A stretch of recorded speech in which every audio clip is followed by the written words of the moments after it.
मनीष जी, आम आदमी पार्टी जब बनी थी तो वो एक एंटी करप्शन मूवमेंट के उसका बेसिस वही था। और उस समय एक पार्टी की जो इमेज बनी वो जो बीजेपी के लिए कहा जाता था पार्टी विद डिफरेंस, पर एक्चुअल में एक पार्टी विद डिफरेंस आम आदमी पार्टी भी उस तरह से देखा जा रहा था उसको।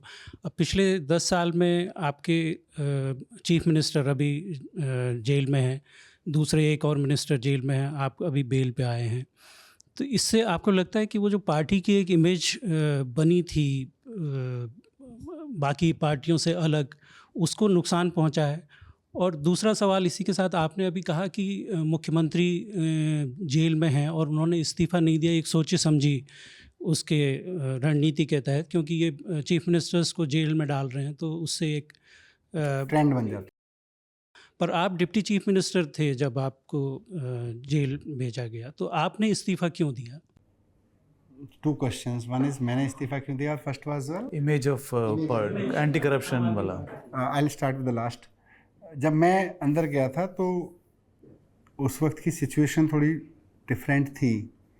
सत्येंद्र जैन जी अंदर थे और उनका इस्तीफ़ा नहीं हुआ था, फिर मुझे भी अंदर किया गया।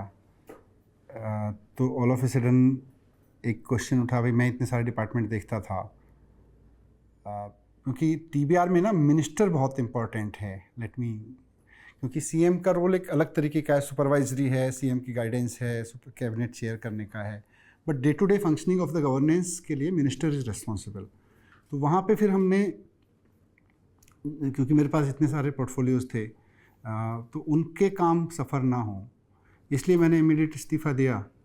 और जैसा मैंने कहा कि वो अब अगर देश में इस तरह का ट्रेंड चलेगा कि भाई जिस भी मिनिस्टर को आपको अंदर डालना है, मिनिस्टर के अंदर डालने से सरकार नहीं गिरती है ना। एक मिनिस्टर नहीं भी है तो दूसरा मिनिस्टर आ जाएगा, तो ये शायद ट्रेंड जोर नहीं पकड़ेगा। सेंट्रल गवर्नमेंट की पार्टी कभी किसी को चाहे कि ये मिनिस्टर मेरे को अच्छा नहीं लगता, ठीक है जी, इंडिविजुअल है ना, अंदर डाल दो, दूसरे चीफ मिनिस्टर दूसरा मिनिस्टर ले आएगा। पर चीफ मिनिस्टर को आप अंदर डाल दोगे तो सरकार ही खत्म है ना। तो ये ट्रेंड खतरनाक है। So that's why there is difference. Party with difference को हमें देखना पड़ेगा कि from which lens we are seeing party with difference. आरोप नहीं लगेंगे हमारे ऊपर, ये हम गारंटी नहीं ले सकते। हमारे ऊपर इतने आरोप लगे शुरू से लेके, हमारे एमएलएस के ऊपर ऐसे ऐसे आरोप लगे जिनमें कोर्ट्स को स्ट्रिक्चर्स पास करने पड़े एजेंसीज के खिलाफ कि साहब क्यों गलत कर रहे हो इस आदमी के खिलाफ। मतलब कम से कम दर्जन बार ऐसे ऑर्डर्स हैं जहां कोर्ट ने स्ट्रिक्टली बोला है कि आप बायस थे। एजेंसीज को उनके केस ही ख़त्म, ना सिर्फ केस ख़त्म किए बल्कि स्ट्रक्चर्स भी दिए। उनसे हम निकले। मेरे ऊपर आरोप लगा कि साहब बीजेपी ने उठाया, साहब आपने स्कूल में घोटाला कर दिया। मैंने कहा क्या कर दिया? बोले आपने कमरे गलत बना दिए। क्या गलत बना दिए? 5 लाख रुपए में कमरा बन जाना चाहिए, आपने तो इतने में बनाया।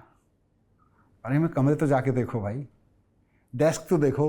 अब उसमें बिना आप कोई ऐसे ही 4 तरफ से दीवार खड़ी करके, मैंने कहा चारों तरफ से कोई दीवार खड़ी करके कर दो और उसमें टाट पट्टी पे बच्चे बैठा दो, ये स्कूल थोड़ी होता है। मैंने वहाँ डेस्क लगाए हैं, मैंने बाहर कॉरिडोर बढ़िया बनवाया है, मैंने अच्छे बच्चों को लगे कि मेरे प्राइवेट स्कूल जैसी डिग्निटी जैसे स्कूल मिल रहे हैं। तो गवर्नमेंट का एक डिसीजन है, खर्च किया है गवर्नमेंट ने, आपको क्या प्रॉब्लम है?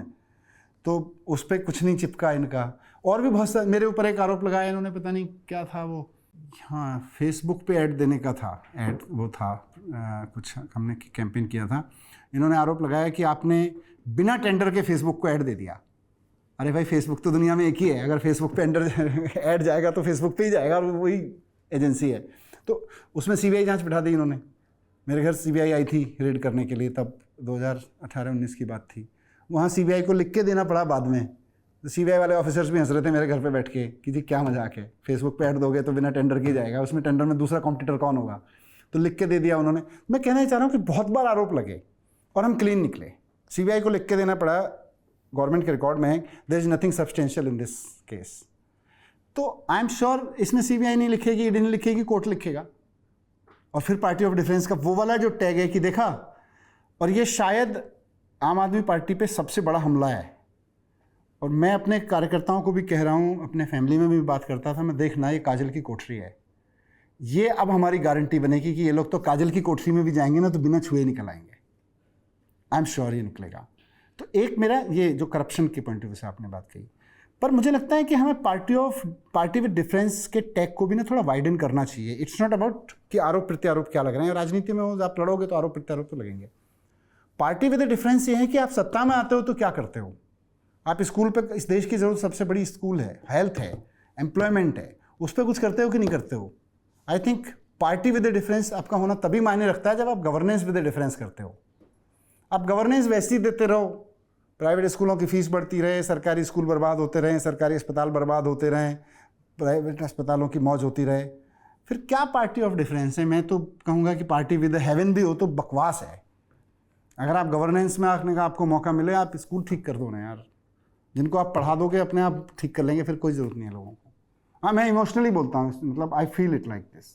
मैंने अभी जितना पढ़ा ना, मतलब मेरा अपना मानना है कि हमें थोड़ा सा दुनिया के इतिहास को एजुकेशन के लेंस से भी देखना चाहिए।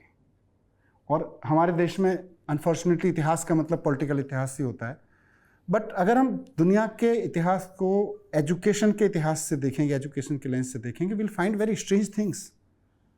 आज जिस जापान की हम बात कर रहे हैं, वो 1903 में वो कानून लागू कर चुका था जो हमने 2011 में लागू किया है, राइट टू एजुकेशन का। 1903 में जापान में वो कानून लागू था। जिस अमेरिका को हम देख रहे हैं, वो अमेरिका 1890 में 100% गर्ल एनरोलमेंट का टारगेट अचीव कर चुका था।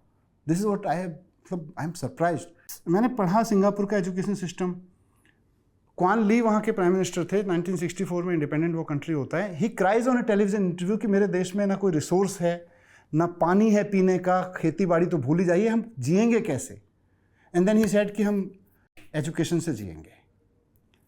4-5 साल वो आदमी एजुकेशन पे काम करता है। 1969 में वो उस देश में एक रूल बनाता है कि साहब एवरी वीमेन, मतलब मुझे ऐसे ठीक से क्योंकि मैंने शुरू में ही पढ़ी थी ये किताबें, रूल बनाता है कि हमारे देश में बच्चे पैदा करने का अधिकार केवल ग्रेजुएट महिलाओं को होगा। कंट्रोवर्शियल लग सकता है, but what A sharp intervention into society. भाई साहब, आपको लड़की तो पढ़ानी पड़ेगी, अब लड़की पढ़ेगी तो लड़का भी पढ़ा हुआ ही चाहिएगा। और ग्रेजुएट मदर, जो बच्चे ग्रेजुएट, ऑब्वियसली एजुकेटेड फैमिली में जो नेक्स्ट जनरेशन आएगी सिंगापुर की, ग्रेजुएट मदर, ग्रेजुएट फादर, मतलब क्या जनरेशन होगी वो, क्या एजुकेशन खड़ी कर दी उन्होंने। सो एजुकेशन से भी देश खड़ा हुआ है, देश दुनिया खड़ी हुई है, उसको हमको एक्नॉलेज करना पड़ेगा। उसके बिना नहीं है, जब तक हम एजुकेशन में बात नहीं करेंगे, whatever we call it, विकसित भारत नहीं हो सकता। तो वो पार्टी विद डिफरेंस हमें चाहिए, and I still believe we are that.